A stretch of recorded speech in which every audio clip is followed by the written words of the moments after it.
going on, guys? Ted from Nerd Immersion here, and I'm back with another unboxing mini review for you. This time we got something a little bit different.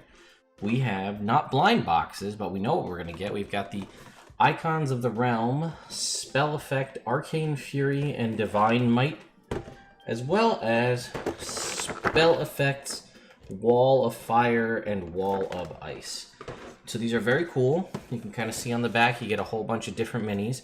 We're going to go to a closer cam and show you on a grid what these things look like and what my thoughts are, and then one really big pet peeve that I have that completely contradicts the spell that this mini is designed for. So let us dive in. Let's just open on the side. Here we go. Alright, so go ahead and open. We've got our cardboard box and a two-piece plastic clamshell. We've got the top set, comes off like this, and then you have your bottom set. So let us jump in a little closer. We'll do one at a time. So here you can see I've got a grid.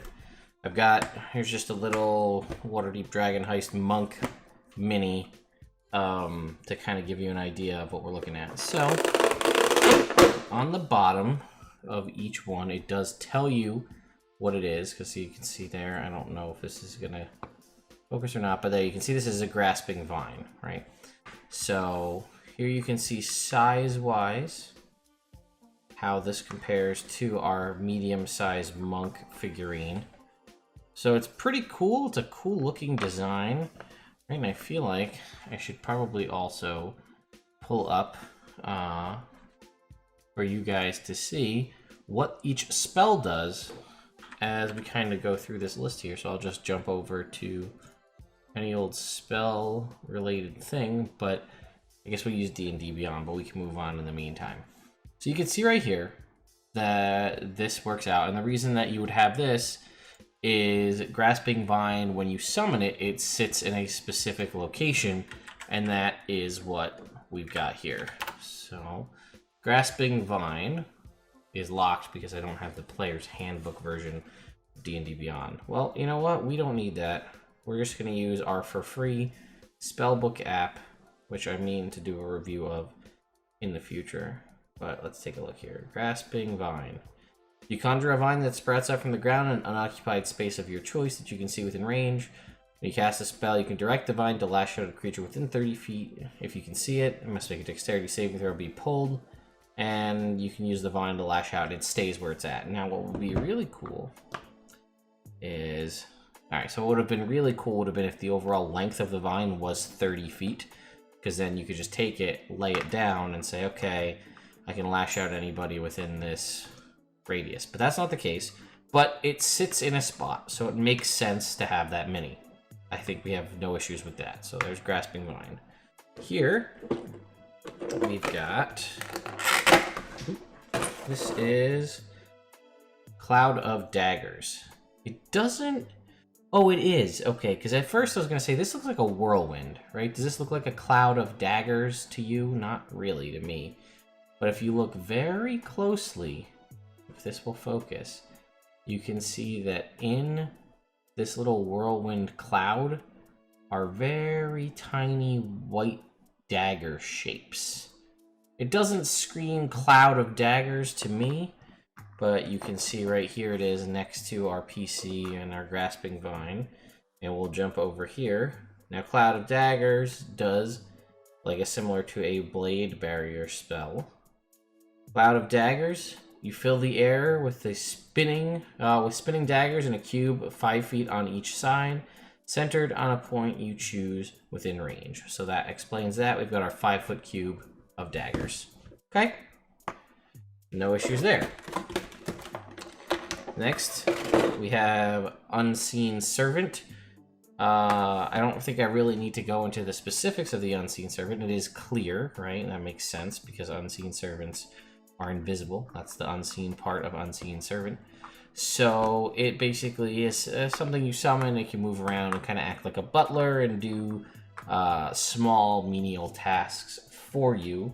but it is similar to, it is not, I don't believe, technically considered a creature, but it is the size of a medium-sized creature. Visible, mindless, shapeless force. It does have an AC of 10, and it can be attacked and things like that. So here's our Unseen Servant.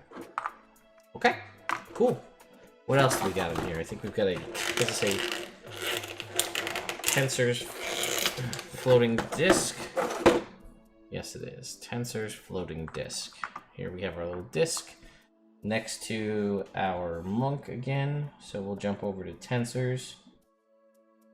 Tensor's floating disc. Your spell creates a circular horizontal plane of force 3 feet in diameter and 1 foot thick that floats 3 feet above the ground in an unoccupied space behind you, blah, blah, blah.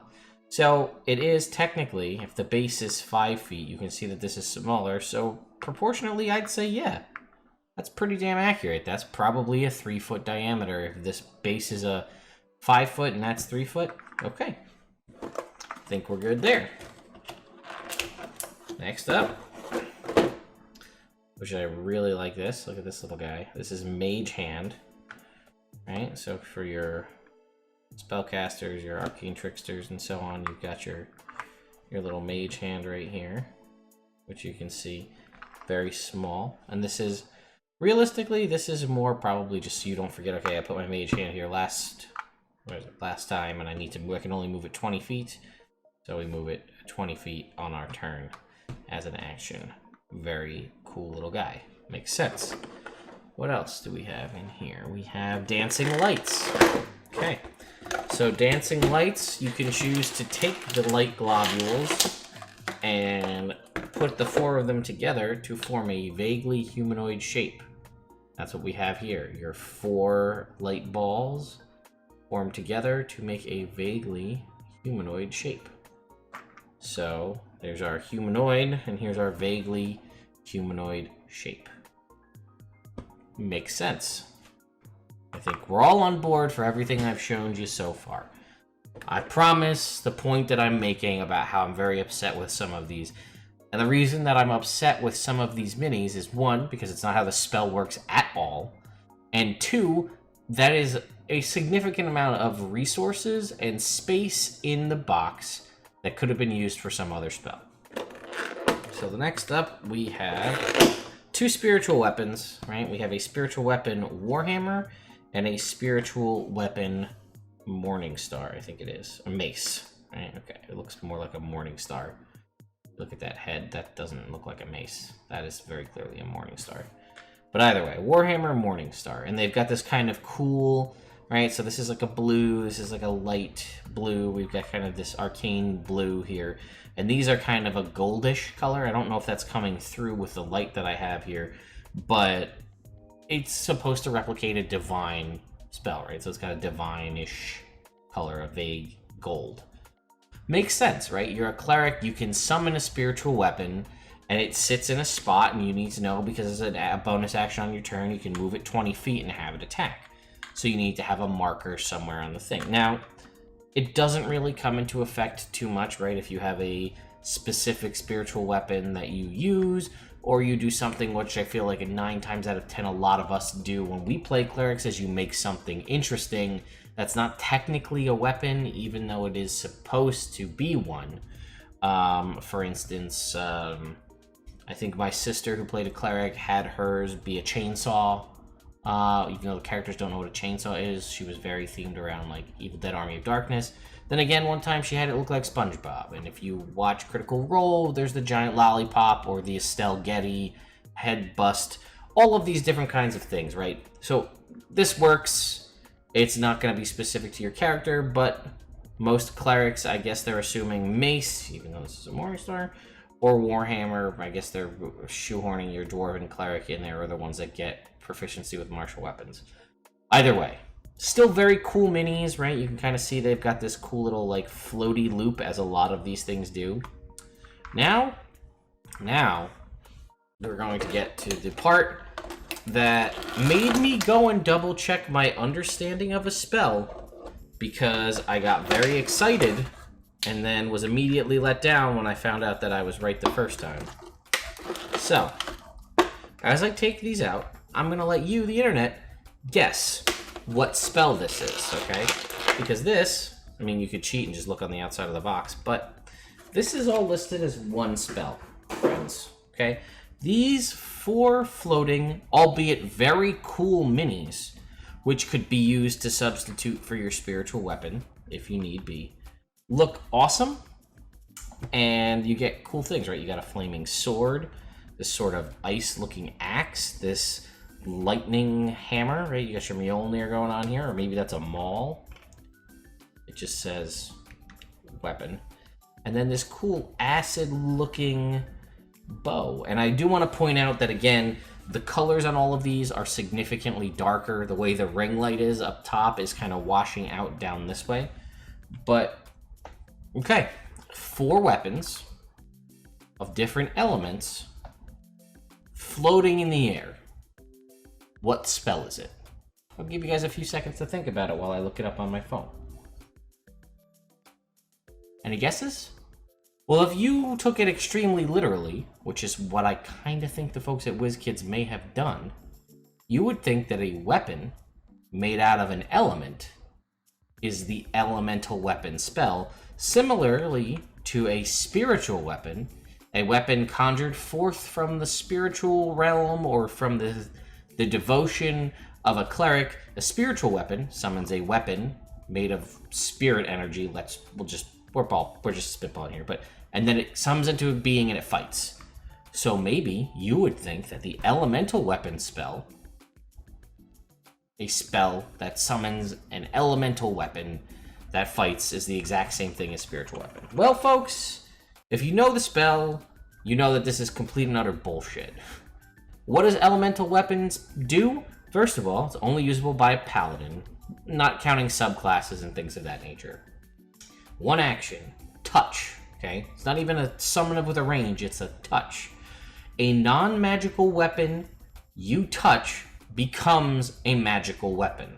Choose one of the following types of damage: acid, cold, fire, lightning, or thunder. I don't see a thunder weapon here unless you're gonna lump thunder and lightning into the same weapon. For the duration, that weapon has a +1 bonus to attack rolls and deals an extra 1d4 damage of the chosen element type when it hits. And if you cast this with a 5th level slot, it does +2 and +2d4. And if you cast it, or 5th or 6th, and are 7th level or higher, it's a +3 to hit and does an additional 3d4 damage. So, you're playing on a grid.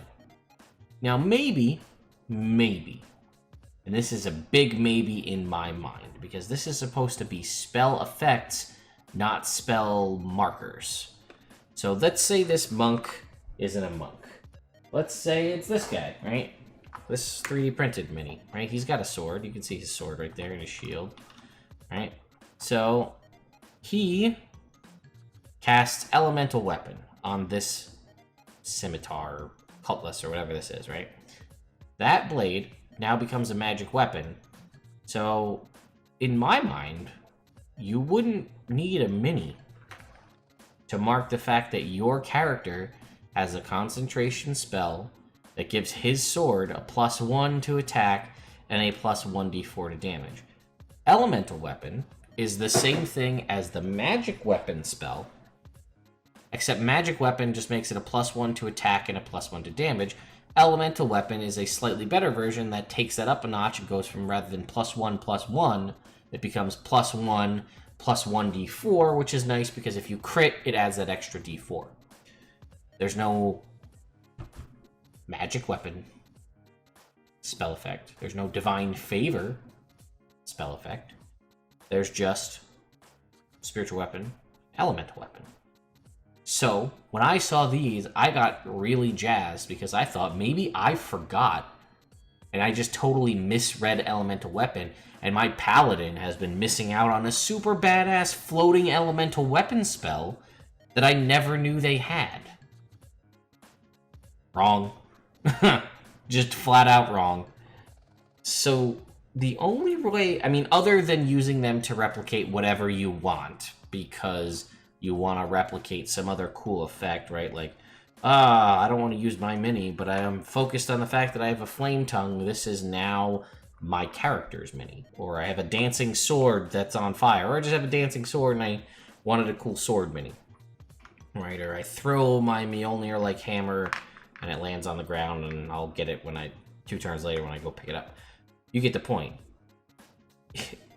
I don't, like, this is the thing that's kind of duplicated by people who take, like, the tops off of soda bottles or milk bottles and you kind of put the ring around the person because you're marking that it's concentration, that they're under a certain spell effect, or sometimes there are the magnetic ones that clip on the bottom that change color, or that are different colors, and they list the different effects so that you know what's affecting your character at the time. I don't see any reason to have these because the only, like, it affects you or the person that you cast the spell on. But it's on their person, on their weapon, on their axe, their sword, their hammer, or their bow. And it is, yeah, it's a non-magical weapon, so it does work on ranged weapons. But it doesn't make something that appear into the world, it just affects an existing thing.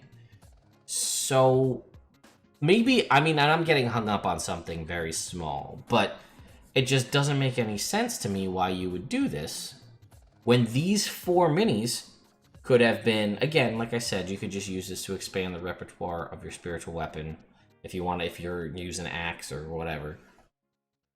But, like, this space and this die and the time it took to make these 4 spells could have, theoretically, gone into making different spell effects that exist. You could have done something else with this. That's my big pet peeve. But I spent a lot of time complaining. But this is a review. You want to know my opinion on it, that's how it is. And I guess I should also take this time to thank Wizkids for being nice enough to send me this as a review copy. I do really like these, I want to point that out. I do really like them, and I do plan to use them in my game. But, you know, my opinions are my own, and I think that that was a waste of time and effort. So let's move on.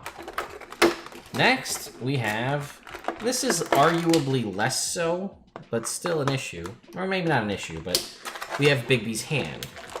But we got 3 Bigby's hands. Now, this is specifically on the box, Dungeons and Dragons. Sorry. Okay.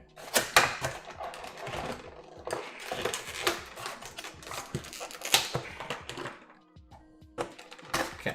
We'll get to those other last couple. So, here we have 3 separate Bigby's hands, which is cool. Don't get me wrong. I think these are badass. Couple of things. They are listed on the bottom as Bigby's clenched fist, Bigby's forceful / interposing hand, and Bigby's grasping hand.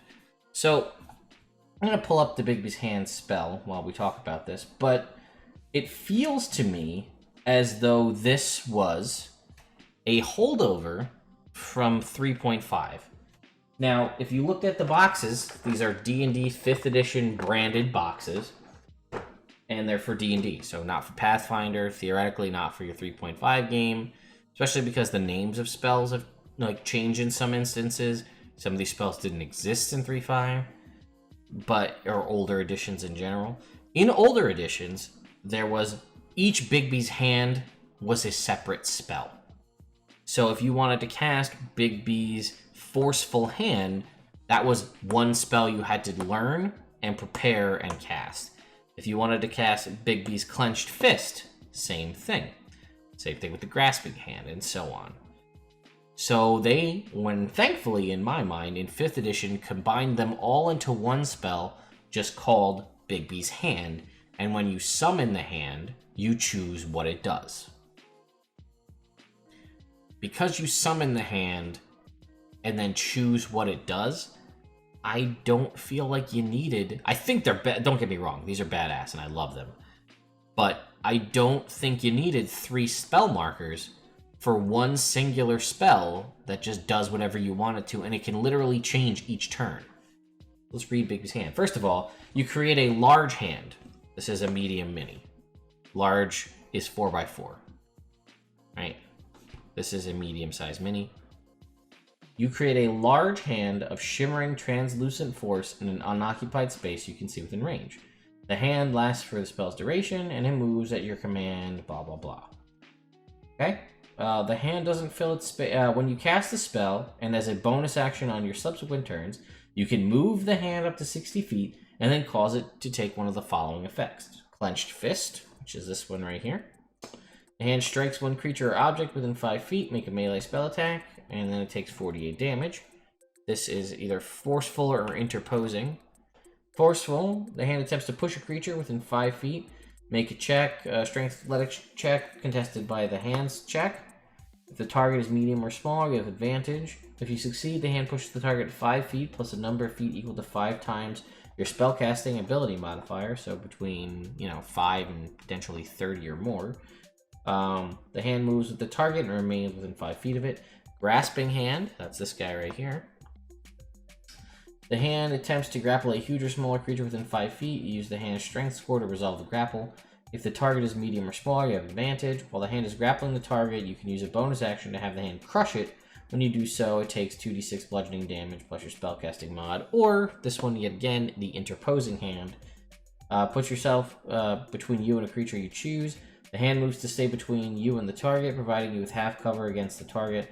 The target can't move through the hand's space if the strength score is less than or equal to the hand's strength score, which I should point out is 26. If the strength score is higher than the hand's strength score, the target move towards you through the hand space, but is difficult terrain for the target.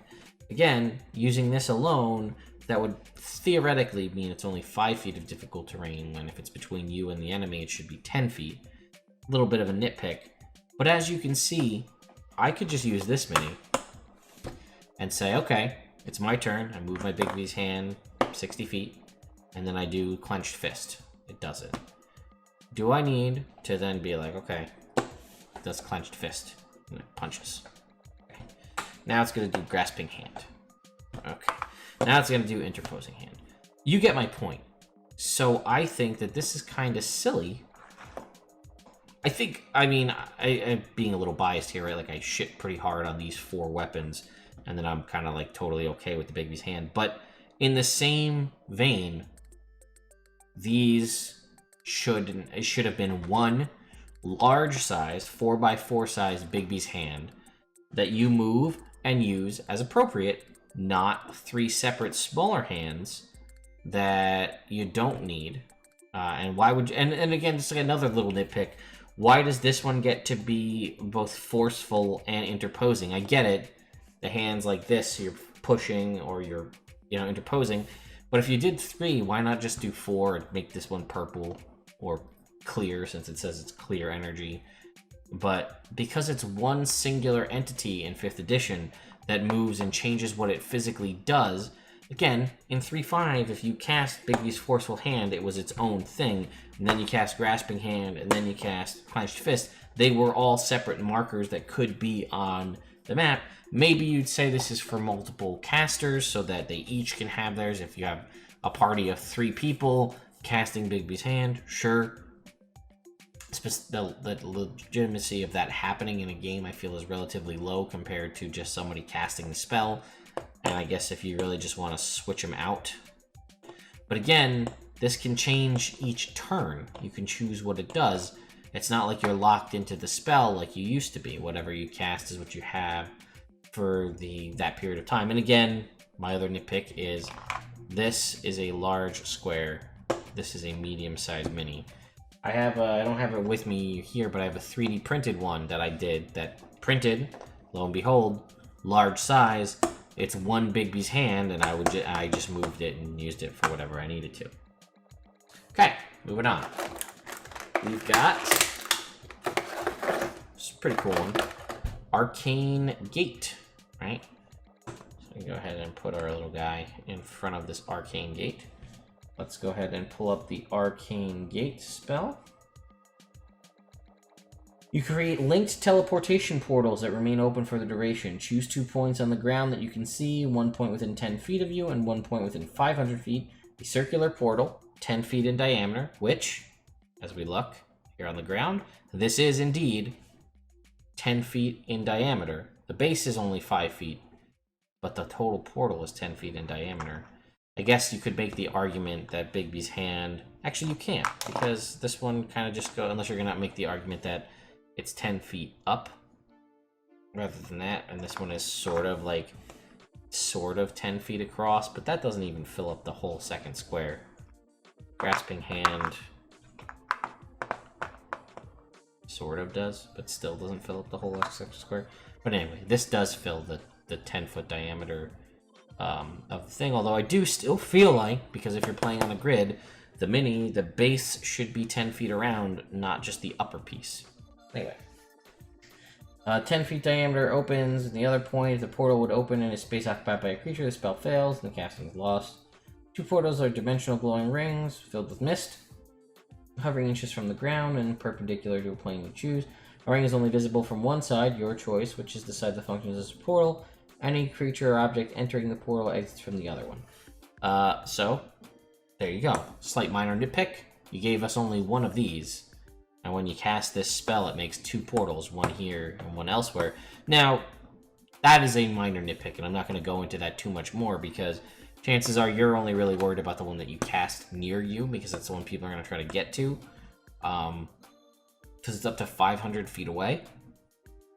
You may not have a map big enough to place it, but if it's within relatively close distance, it would be nice to have 2 and not have to buy a second set of these to get their second arcane gate. But that one I think is relatively minor. Okay, moving on. The last one, which in this particular set, I think I saved the best for last. Phantom Steed. Look at that. That is a freaking badass mini. Like, regardless of the spell effect. Look at that. That is freaking beautiful. Right. So, makes a large creature. Holy shit, we got a large base. What do you know? Here's our guy in comparison. Here's our monk in comparison to the Find Steed. So, let's go to Find Steed. Find Steed. I said Find Steed. It's Phantom Steed. Phantom Steed. A large, quasi-real horse-like creature approaches you on the ground in an unoccupied space of your choice within range. You decide the creature's appearance, but is equipped with a saddle, bit, and bridle. Any of the equipment... Excuse me. Any of the equipment created by the spell vanishes in a puff of smoke if it is carried more than 10 feet away from the steed. For the duration, you or a creature you choose can ride the steed. The creature uses the statistics for a riding horse, except it has a speed of 100 feet and can travel 10 miles in an hour or 13 miles at a fast pace. When the spell ends, the steed gradually fades, giving the rider 1 minute to dismount. The spell ends if you use an action to dismiss it or if the steed takes any damage. So, I love the Phantom Steed spell. I always, in my brain, I always mix up the Phantom Steed spell with the Obsidian Steed figurine of Wondrous Power, which is a nightmare, and this one kind of looks nightmare-esque. But it's super badass, and I love this, so no complaints about this one. Very cool. So that was the spell effects, Arcane, Fury, and Divine Might. So that's all these guys. So let's go ahead and push all of our hatred and disappointment, as well as all the other cool minis, out of the way. And we're going to move on to this box. The spell effects, Wall of Fire, Wall of Ice. I think we're going to have much less complaints about this and nitpicks because you know what you're getting when you get this. So we've got our dual clamshell design again. Pull that out of the box. Actually, I lied. It's a singular piece. But we do have this insert. Take out the top. Okay. So, right here, we've got some Russian plastic. We'll do them one at a time here. So, here's our Wall of Ice. Let's take a look at what happens when you cast the spell Wall of Ice. Wall of... Is this supposed to be Wall of Ice or Wall of Water? Wall of Ice. 6th level spell. You create a wall of ice on a solid surface within range. You can transform it into a hemispherical dome or a sphere with a radius of up to 10 feet, or you can shape a flat surface made up of 10-foot square panels. Each panel must be contiguous with another panel. In any form, the wall is 1 foot thick and lasts for the duration. The wall cuts through a creature's space when it appears. The creature within it must make a dex save. Let's see. Does it tell you how far you can... I don't know if this spell app is telling me the whole truth. So we got 1, 2, 3, 4, 5, 6. So that is... oh, 120 feet, I guess. So we can... do these link up at all? They do. I think you can kind of see that, right? So the two pieces sort of put together there. They don't really click together, but they do sort of sit next to one another. So let's see if we can get these to contiguous here. Or we'll go this way. Our monk, he's an elemental monk, I guess, and he separates himself from this fighter via a wall of ice. So here you can see it is 10 feet tall, and you can set up the squares 1, 2, 3, 4, 5, 6 in a row here. Create a wall. The wall. Well, we can't really do the hemispherical dome per se, or shape a flat surface of up to... oh, it's up to 10-foot square panels. So we actually don't have enough. So we have, what do we say, 6 10-foot square panels. So to truly get the full effect on a map, you would need to buy 2 of these boxes so you could have the 10-foot square blocks. But, you know, you could shape a flat surface made up of 10-foot square panels. Each panel must be contiguous with another panel.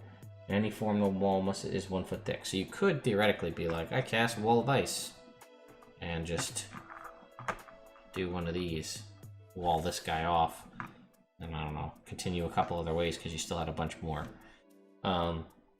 They are like a translucent. You can see my hands behind here, right? You can see the mini kind of behind here, sort of. So these are very cool. I really don't have any complaints about these other than it's not enough to do the full spell. I didn't expect there to be a way to do a hemispherical dome. That is near impossible to have it do both. You'd have to buy a dome piece, but I feel like we can just use our imagination and say that there's a dome across the top of this. Or if you want to get real nuts, go buy a plastic dome, color it blue, and then you can plop it down whenever you need it. But I think that this is pretty cool. I'd love to see... so we got fire and ice, a very Game of Thronesy. So let's go ahead and we'll move our wall over here, and we'll bust out our wall of fire and see if we have a similar scenario. So we got our piece of plastic. Looks like the same 6 pieces of fire for this one as well.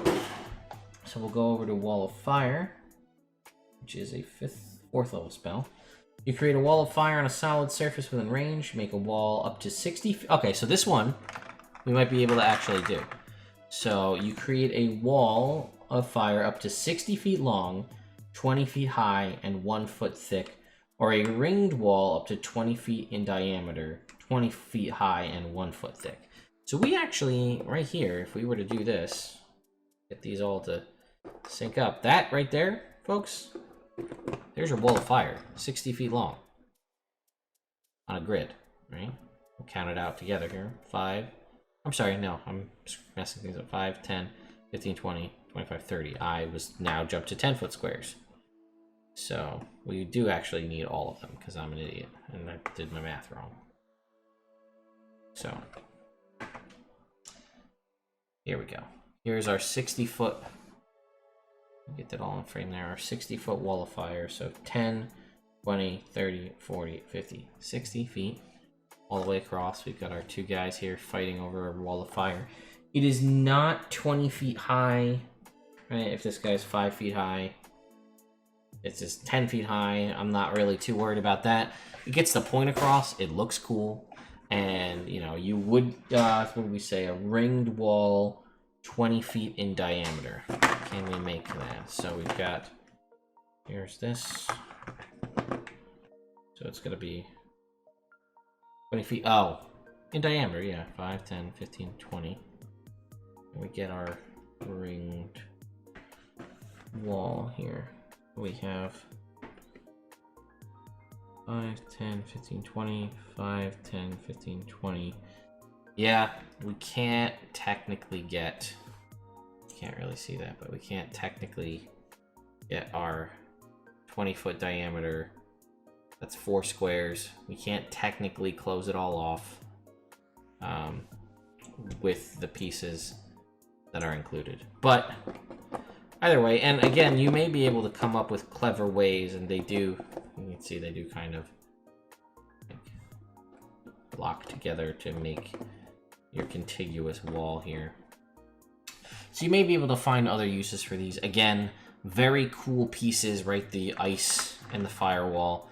So we do have enough fire pieces to make the line of fire. We do not have enough pieces to do the wall, the contiguous wall of ice, which is a 10-foot things. This is only a 60-foot long wall. Although we need at least one more piece to give ourselves our ring of fire. But yeah, I think that that's really cool. I'm a fan of both of these. We can jump back up here to just me. I would love to see them made for the other spells, right? So if we look at the wall spells, what do we've got? We have Wall of Sand, we have Wall of Water, Wind Wall, Wall of Force, Wall of Light, Wall of Stone, Wall of Thorns, and Prismatic Wall. So my thoughts are, I'm gonna guess that this will likely be a business decision. If these products do well enough and enough of them sell, then Wizkids will go down the route of potentially making other ones. It wasn't obviously every single arcane or divine spell that creates a physical entity that exists in the world, right? There are some of them that get by with their minis, right? So if it summons undead, if it summons an elemental, those minis exist. But I'm sure that there are other spells out there, like Flaming Sphere, right? It makes a little ball of fire that rolls around, and that is a persistent thing that exists on the map if you're playing and you need to know where that is. So that's something that could have been included in this, which is why my thoughts are they didn't want to cover every single spell in one box. That way there's some other products they can generate that you guys can go and pick up. So let me know what you guys think. This video is almost 40 minutes long for an unboxing of minis on spells and spell effects. But I thought, in my personal opinion, there was some stuff that I really needed to get out there because it didn't make any sense. Why is Elemental Weapon the way it is? Why 3 Bigby's hands? Why give us all of the pieces for a wall of fire, but not all the pieces for a wall of ice? Some of it, I'm sure, is packaging, right? Like just what you can fit in the package, but I don't know. I'm curious what you guys think. In my general opinion, these are awesome. They will be used in my game. I have my nitpicks. But from what I've seen from everybody who's commented and everyone I've spoken to about it, people love these things. Specifically, this, right? This is freaking badass. Everybody loves it. How could you not love that, right? So, let me know what you guys think in the comments below, and I'll see you next time.